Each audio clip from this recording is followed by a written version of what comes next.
திரு சந்திரசேகர், நம்ம ரிசல்ட் பார்த்துக்கிட்டு இருக்கோம்.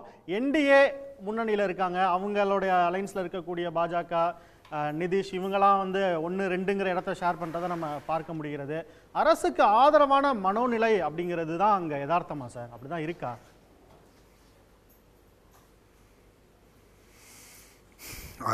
இப்போ வர ட்ரெண்ட்ஸை பார்த்தா அது அப்படி தான் தெரியுது. அந்த ஆட்சிக்கு எதிரான ஒரு பெரிய அலை ஒன்று இருந்ததாக தெரியவில்லை.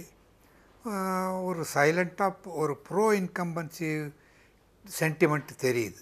அந்த இதில் ஒன்று குறிப்பாக நீங்கள் பார்க்கணும், 20 வருஷமாக அவர் ஒரு மற்ற மாநிலங்களில் ஒரு 20 வருஷம் ஒரு முதல் மந்திரியாக ஒருத்தர் இருந்தார்னா அவருக்கு எதிர்க்க ஒரு சலிப்புத்தன்மை வரும்.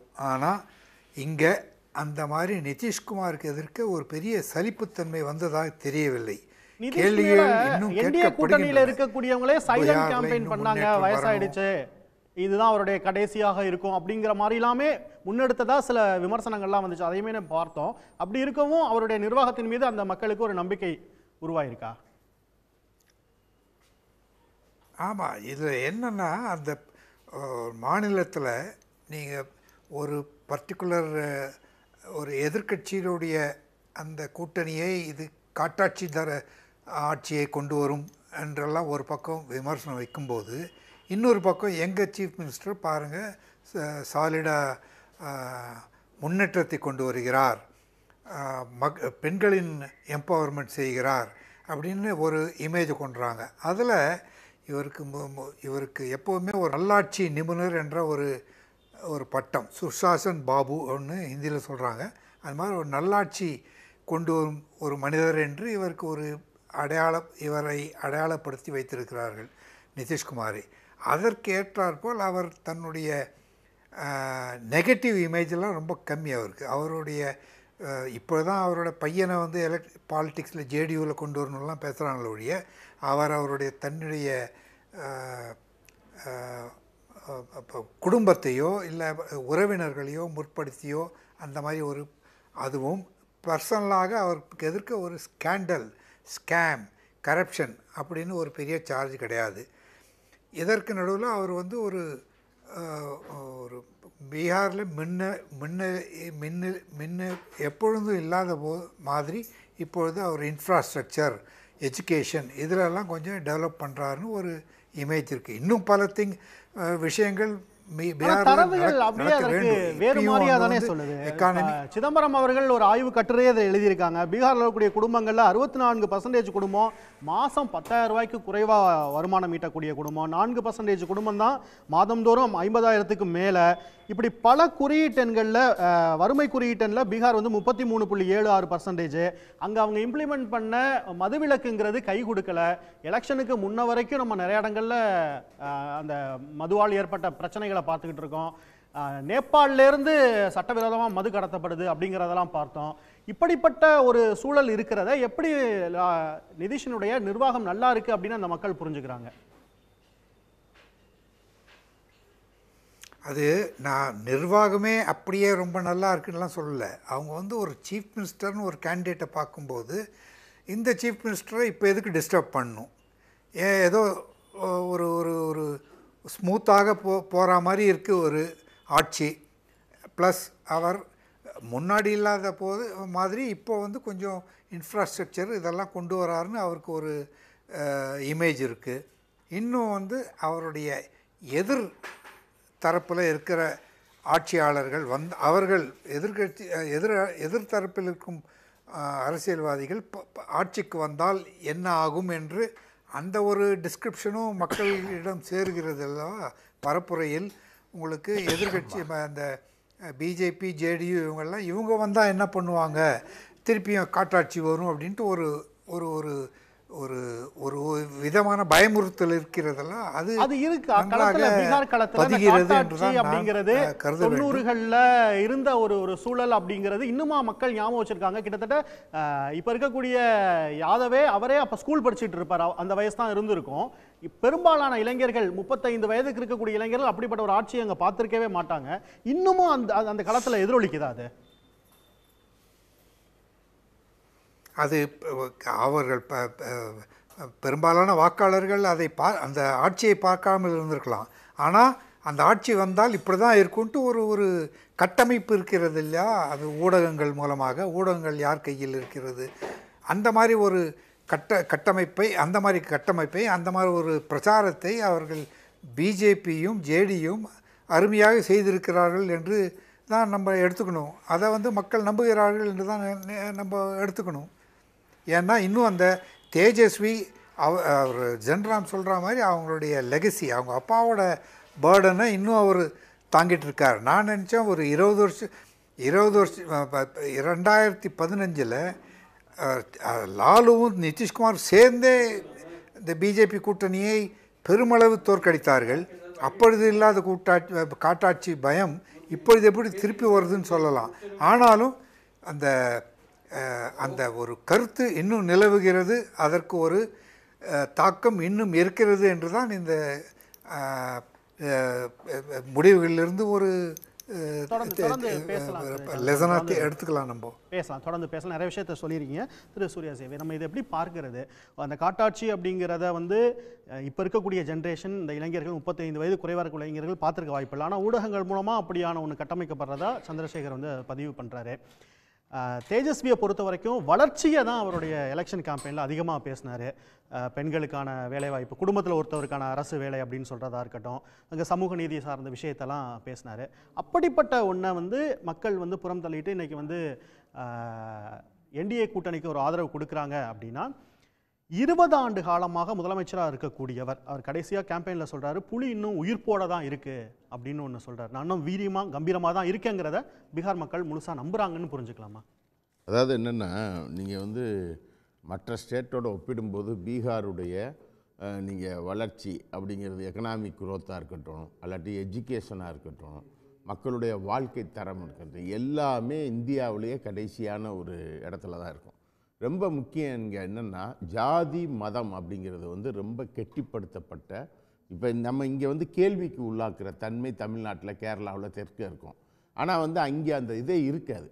நீங்கள் கம்யூனிட்டி வைஸ், நான் பீகாரில் நிறைய ட்ராவல் பண்ணியிருக்கிறேன். அப்படி பண்ணி பார்க்கும்போது அங்கே உள்ள இதை எப்படி இருக்கும்னு, அந்த சமூக அமைப்பே எப்படி இருக்கும்னா, இப்போ நம்ம ஊரில் சென்னையை எடுத்துக்கிட்டிங்கன்னா அதே போல் பாட்னாவே எடுத்துக்கோங்க.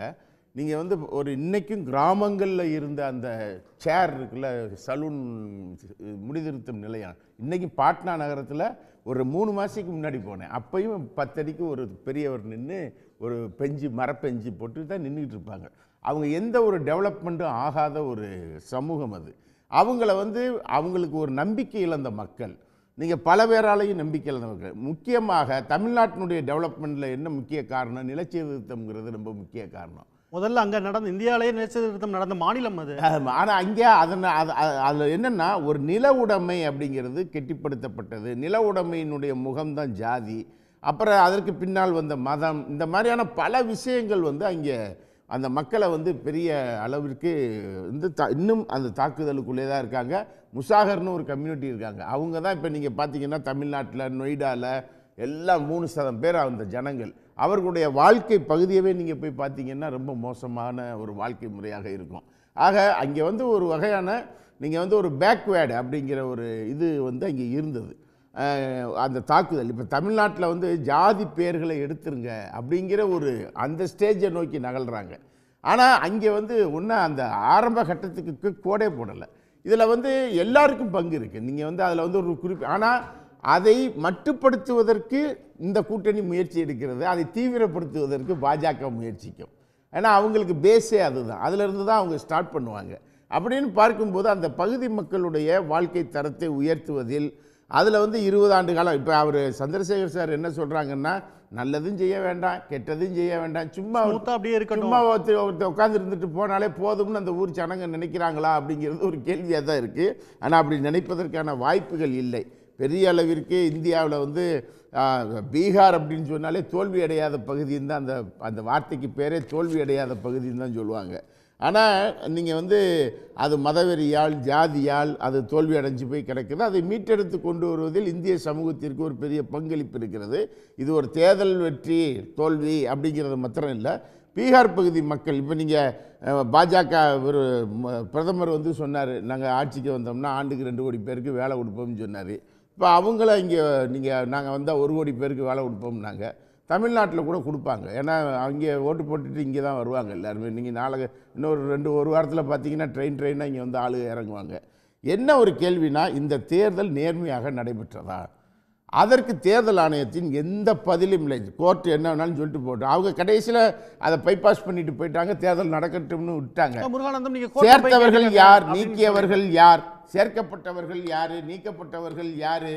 இப்போ நீங்கள் அந்த வாக்காளர் பட்டியலில் இவங்க சொல்லியிருக்கக்கூடிய இந்த SIR அப்படிங்கிறதுல உள்ளடக்க நீங்கள் வந்து அந்த ஊர் என்ன டெக்னாலஜி டெவலப்மெண்ட்டுன்னு வேறு சொல்கிறாரு. அந்த ஊரில் படித்த கிராமப்புறத்தில் அவர் கம்ப்யூட்டர் வச்சு அவர் உடனே ஆன்லைனில் போய் பண்ணிடுவார். தமிழ்நாட்டில் இங்கே பண்ண முடியாமல் தான் உட்காந்துக்கிட்டு இருக்காங்க இன்றைக்கி வரைக்கும். அப்போ அதே போல் 1 மாதத்துக்குள்ளே பண்ண வேண்டிய தேவை என்ன இருக்குன்ற கேள்விக்கு பதில் இல்லை. தேர்தல் வரக்கூடிய மாநிலத்தில் போய் உடனடியாக பண்ணணுங்கிற அவசியம் என்ன இருக்குது? SIR பண்ணணும். ஆனால் அது ஒரு கால இடைவெளியில். நான் என்ன சொல்றேன், 2024 பார்லிமெண்ட் தேர்தல் நீங்க சொன்னதுல எனக்கு ஒரு சந்தேகம் எழுது. படிப்பு இல்லாதவங்க, கல்வி கிடைக்காதவங்க, ரொம்ப வறிய நிலையில் இருக்கிறவங்களுக்கு இந்த தேர்தலில் நீங்க எழுப்பக்கூடிய சந்தேகம் தான் அது. ஓட்டு போடுவதற்கான வாய்ப்பு கிடைக்காம போயிருக்கலாம் அப்படின்னு சொல்றீங்க. அப்போ ஓட்டு போட்ட படித்தவர்கள், இளைஞர்கள் அப்படிங்கிறவங்களுடைய ஓட்டு பெரும்பாலும் NDAக்கு போயிருக்குன்னு அப்படி பார்க்கலாமா? இல்லை, நிச்சயமாக போயிருக்கும். ஏன்னா நீங்கள் வந்து அப்படி போயிருக்குன்னு சொன்னால் அந்த மாதிரியான அதிகாரம் கொண்டவர்கள் அவர்கள் தான் நாங்கள் அதிகாரத்தை தக்க வைத்திருக்கிறார்கள்ன்றதை மறந்துடாதீங்க. யாருக்கு கல்வி கிடைச்சது? இங்கே கீழே இருக்கிறவனுக்கு கல்வி கிடைச்சதா? இல்லை. கீழே இருக்கிறவனுக்கு வேலைவாய்ப்பு கிடைச்சதா? இல்லை. அதைத்தான் சிதம்பரத்தினுடைய அறிக்கை வந்து சொல்லுது. அப்போ நீங்கள் படித்தவர்கள் அப்படிங்கிறது ஒரு மேல் செக்ஷன். நீங்கள் எல்லாரும் படிச்சிட்டேன் அப்படின்னு அர்த்தம் இல்லை. அதில் ஒரு குறிப்பிட்ட சமூகத்தை சேர்ந்தவர்கள் அல்ல எக்கனாமிக்கலாக டெவலப் ஆனவன் படிச்சிருக்கான். ஆனால் பார மக்கள் இன்னும் என்ன செய்கிறான்? அப்போ கீழே தான் விளிம்பு நிலையில் தான் நிற்கிறான். அப்போ அவனை வாக்காளராகவும் மாற்ற முடியாது, அவனை மேலேயும் கொண்டு வர முடியாது அப்படின்னு சொன்னால் அது வந்து இந்திய ஜனநாயகத்திலே அது எப்படி கேள்விங்கிறதுல இருக்குது. இப்போ நீங்கள் இந்த மாதிரியான ஒரு இதை வந்து தமிழ்நாட்டோட நீங்கள் பொருத்தியே பார்க்க முடியாது. ஏன்னா இதனுடைய லெவல் வேறு, இதனுடைய வளர்ச்சி என்பது வேறு. ஆனால் அதையும் தகர்க்கிறதுக்கு இங்கே ஏராளமான முயற்சிகள் நடக்காது வேறு. ஆனால் பீகாரில் நடந்திருக்கக்கூடிய விஷயத்தெல்லாம் நீங்கள் பார்த்து இப்போ நீங்கள் நாளைக்கு போய் அந்த பாட்னா சிட்டியில் போய் இறங்குங்க, விமானத்தில் மேலேருந்து பாருங்கள், எந்த வீடும் பூச்சி இருக்காது. பெரும்பாலான வீடுகள் பூச்சி இருக்காது. ஏன் பூச்சி இல்லைன்னு நான் போய் கேட்டேன். ஏங்க பூசாமல் இருக்கீங்க அப்படின்னு கேட்டேன். உயர் ஜாதி, ரொம்ப உயர் ஜாதியினர் உள்ளேயும் வெளியேவும் பூசலாம். பேக்வேர்டு இருக்காங்கல்ல, அவங்க உள்ளே பூசிக்கலாம், வெளியே பூசக்கூடாது. தலித்துகள் பூச்சே பூசக்கூடாது அப்படின்ற நிலைமை இருந்தது. அதுக்கு பின்னாடி என்னென்னா பூசிக்கங்க, வரி கட்டிடுங்கன்ட்டாங்க. அப்போ நீங்கள் எவ்வளவு ஜாதி, நீங்கள் இன்னொன்று இதே நம்ம தொலைக்காட்சிகளில் தான் வந்தது. ஒரு இராணுவத்தில் இருந்த ஒரு தலித்து அதிகாரி, அவர் அங்கே ரிட்டையர்ட் ஆகி பணத்தை வாங்கி அந்த மலை அடிவாரத்தில் போய் ஒரு வீட்டை கட்டுறாரு. அந்த வீடு இடிக்கப்பட்டது. எனக்கு தெரிஞ்சு ஒரு 8 மாதத்துக்கு முன்னாடி செய்தி. ஏன் அந்த வீட்டை இடித்தாங்க தெரியுமா? மேற்கில் அந்த காற்று இருக்குல்ல, அங்கிருந்து வரக்கூடிய காற்று, அதை முதலில் மேல் ஜாதிக்காரர்கள் சுவாசிக்க வேண்டும். அதுக்கு அடுத்த லேயரில் உள்ளவன் அடுத்து சுவாசிக்கணும். பட்டியல் சமூகத்துக்காரர் சுவாசிக்க கூடாது. அவன் எப்படி மேலே காற்று வாங்கலான்னு இந்த வீட்டை இடிச்சாங்க. எவ்வளவு உச்சம் இருக்குன்னு பாருங்க. இதுதான் அந்த சமூகம். அப்போ அந்த சமூகத்தில் ஜாதிய கொடுமைக்கு எதிராக போராட வேண்டியிருக்கு, மதவெறிக்கு எதிராக போராட வேண்டியிருக்கு, கல்வி, வேலைவாய்ப்பு, வாழ்க்கை தரத்தை உயர்த்துவதற்கு போராட வேண்டியிருக்கு. இவையெல்லாம் ஒரு சமூகத்தின் மீதான கவலையாக நம்ம அதை பார்க்கணும். அந்த பகுதி மக்களை அது மதம், ஜாதி இதெல்லாம் வச்சு நீங்கள் பொலிட்டிக்கல் கேம் வேணால் விளையாடலாம். உடனுக்குடன் செய்திகளை தெரிந்து கொள்ள சன் நியூஸ் பெல் ஐகானை கிளிக் பண்ணுங்க.